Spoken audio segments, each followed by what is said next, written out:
आप सभी का इस चैनल पर स्वागत है। इस वीडियो में जो हम बात करने जा रहे हैं वो बात करेंगे कूलाम के नियम के बारे में।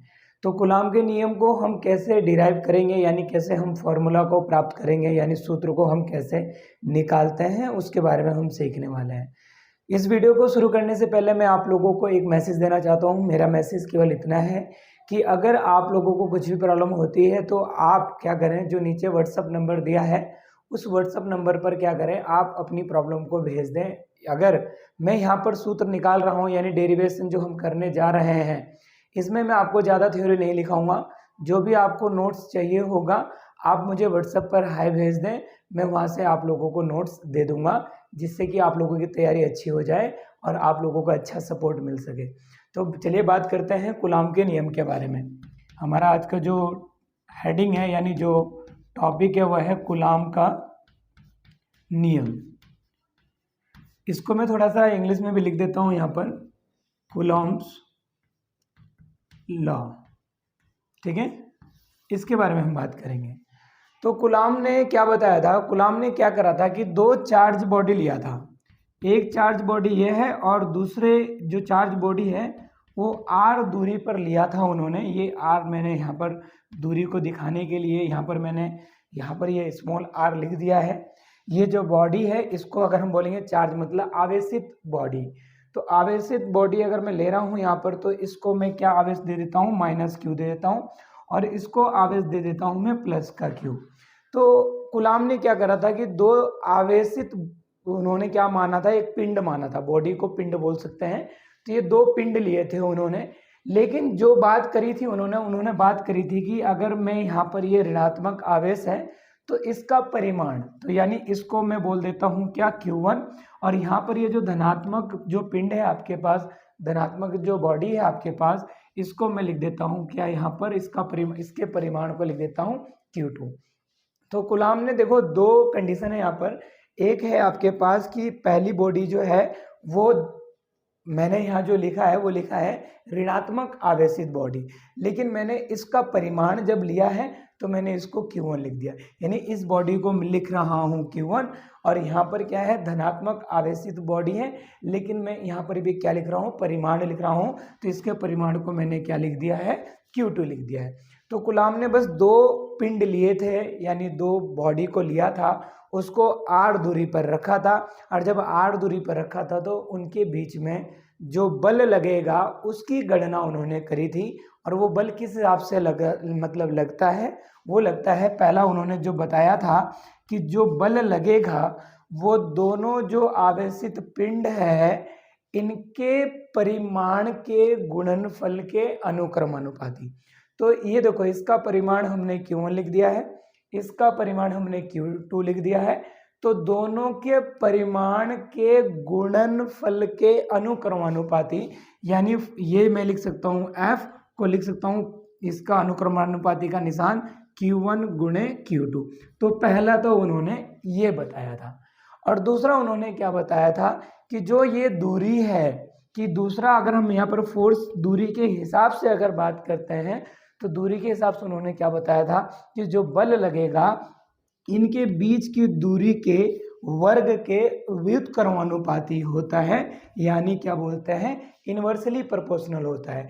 अब इसके बाद इन दोनों जो ये दो शर्तें आई थी, इसको बिल्कुल एक रूप में लिख दिया जाता है कि f को अनुक्रमानुपाती कर देते हैं q1 q2, और यहाँ पर क्या हो जाएगा, इसको डिवाइड कर देंगे, ये हो जाएगा r²। तो इन दोनों को जब हम मिलाएंगे, इन दोनों इक्वेशन को, तो हमारे पास दे देंगे यहाँ पर क्या, f proportional q1 q2 upon r²।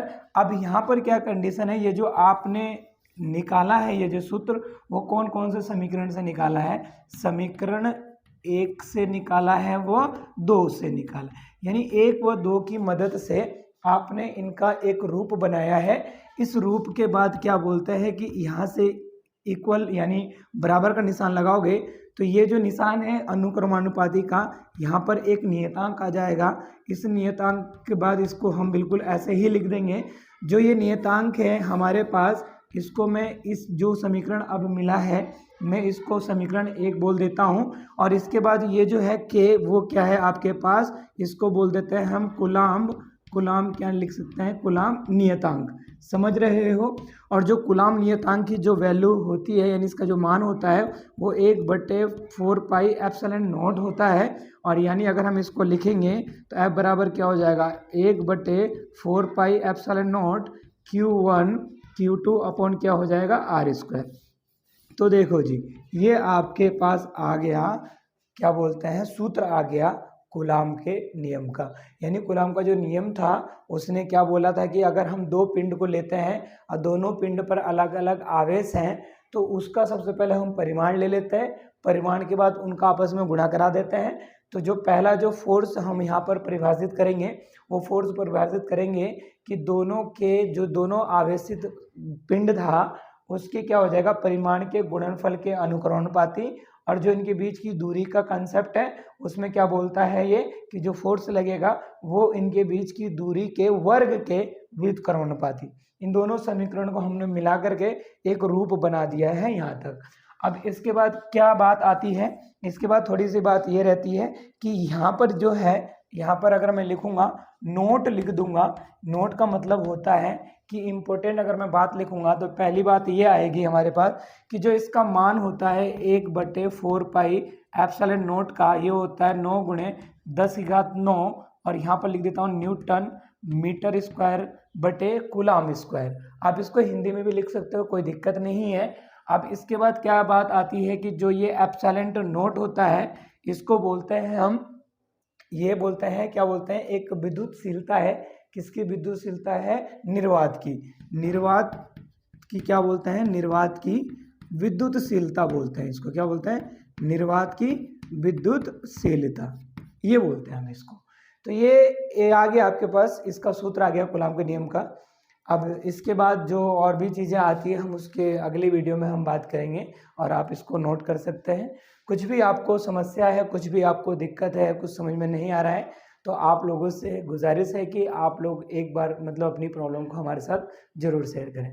मेरा काम है आप लोगों को अच्छे से अच्छे पढ़ाना, और आप लोगों तक अगर वीडियो पहुंच रही है तो आप सब्सक्राइब कर लें इसको, और जो वहाँ पर एक घंटी है उसको भी दबा लें, जिससे कि जो वो इसलिए करा जाता है जिससे कि आपको अपडेट मिलता रहे, वरना आपकी मर्जी है, उसमें कोई तकलीफ नहीं है।